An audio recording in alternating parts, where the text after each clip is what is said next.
apprendre à accommoder les restes, voilà une solution pour éviter de gâcher des quantités de nourriture. Figurez-vous que chaque année, un Français jette en moyenne 20 kilos de produits alimentaires à la poubelle. Souvent parce qu'on oublie un vieux yaourt périmé caché au fond du frigo, mais parfois aussi parce que l'on manque d'imagination face au reste du frigo. Ça demande un petit peu de créativité, mais c'est toujours très agréable de se dire qu'on peut créer des petits repas tout simples du soir, et puis surtout qui sont jamais les mêmes, puisque d'un jour à l'autre, les restes sont différents, et on les accommode donc de manière totalement différente également.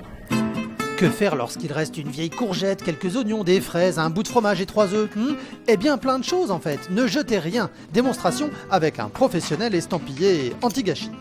Je pense qu'effectivement, on peut gérer son frigo pour éviter le gâchis, tout simplement. Donc là, on a pu constater qu'il nous restait peu de choses. Et bien là, avec nos restes de frigo, nous avons pu faire une tartine provençale avec une petite chiffonnade de salade et une mousse aux fraises. C'est un bon petit menu du soir, équilibré et très simple. Et Bruno pense à tout. D'un côté, le jaune d'œuf sert de touche finale pour la tartine provençale. Et de l'autre, le blanc, monté en neige, est mélangé à du sucre, passé au four, afin de faire prendre sa meringue italienne. Et si vraiment vous n'avez pas d'idée, vous pouvez en trouver grâce à Internet.